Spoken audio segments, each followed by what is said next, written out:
நம்ம ஊரை பொறுத்த வரைக்கும் மனைவி கிட்ட இருந்து டைவர்ஸ் வாங்கணும்னு நினைக்கக்கூடிய ஒவ்வொரு கணவனுடைய மனநிலையில தான் இன்னைக்கு விஜய் இருக்காரு. அப்படி இதை பார்க்கணுமா? இல்ல அல்லது நீ என்ன வேண்டான்னு சொல்றது, நான் சொல்றேன் நீ எனக்கு வேண்டாண்டி அப்படின்னு விஜய் நடந்துக்கிட்டாரா? அப்படி பார்க்கணுமா? அதெல்லாம் கிடையாது. இது எப்படின்னா அவர் ஆல்ரெடி அந்த நடிகையோட தொடர்புல இருக்காரு. அதனாலதான் 6-7 வெளில வருஷமா போனாங்களா? ஆமா 6-7 வருஷமா இருக்காங்க. டோட்டலா இந்த தமிழ் சமுதாயத்துக்கு சொல்றார், தமிழ்நாட்டு மக்களுக்கு எல்லாருக்குமே சொல்றாரு.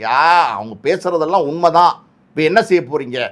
நாங்கள் இனிமே எனக்கு வேண்டான்னு முடிவு பண்ணிட்டேன். அதனால நான் அந்த நடிகையோட போறேன். என்ன செய்ய முடியும் என்ன அப்படிங்கிற ஒரு மனநிலை தான் இது. சில அரசியல் விமர்சகர்கள், சினிமா விமர்சகர்கள் என்ன சொன்னாங்கன்னா, சங்கீதா சொன்ன அந்த குற்றச்சாட்டு இருக்குல்ல, திருமணத்தை மீறின கள்ளக்காதல் அப்படிங்கிற மாதிரி சொன்னாங்களே, விஜய் கள்ளக்காதலில் இருக்காரு சொன்னாங்களே, அதை நார்மலைஸ் பண்ணுறதுக்காக விஜய் முயற்சிக்கிறாரா? இல்லை, அதை எப்படிங்க நார்மலைஸ் பண்ண முடியும்? அவங்க மனைவி தான் வெளிப்படையாக சொல்கிறாங்களே. யார் அந்த குற்றச்சாட்டை சொல்கிறது? நீங்களும் நானும் கிடையாது.